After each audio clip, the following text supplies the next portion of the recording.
प्रदेश की जो कांग्रेस शासनकाल का समय रहा है उसको बताने में बीजेपी सरकार जुटी हुई है। आज भी सीएम ने ट्वीट किया है कि पहले डकैत और सरकार साथ में थे और अब जो है मध्य प्रदेश में कानून का राज है।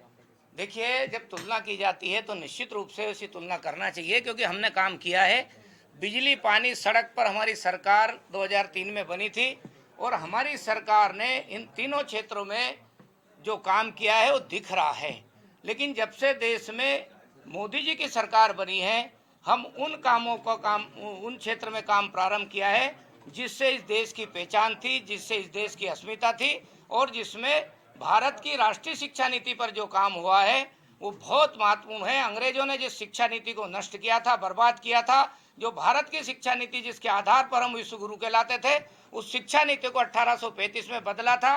फिर से आज़ादी के 70 साल के बाद में देश ने अपनी शिक्षा नीति कैसे होना चाहिए विचार किया है। भारतीय दर्शन के आधार पर शिक्षा नीति का मॉडल बन रहा है, जिसमें ज्ञान आधारित शिक्षा, गुणवत्तापूर्ण शिक्षा देने पर काम चल रहा है।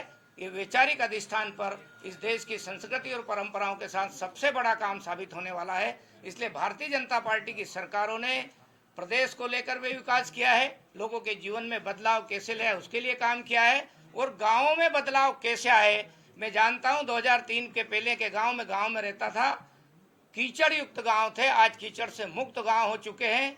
किसी गांव में कीचड़ नहीं है, गांवों में बदलाव हुआ है, गांव भी शहर जैसे दिखने लगे, क्योंकि वहाँ सड़क पहुंचाने का काम किया है, वहाँ अधोसंरचना के बाकी काम किए हैं, अस्पताल पहुंचाए हैं। ये बहुत ऐतिहासिक काम मध्य प्रदेश की सरकार ने किया है। इसलिए हम पूरे आज़ादी से लेकर के तो 2023 तक के विकास के काम पे और किस किस ने क्या काम किया उस पर भी हम चर्चा करते रहते हैं और आगे भी वो क्रम जारी रहेगा। धन्यवाद।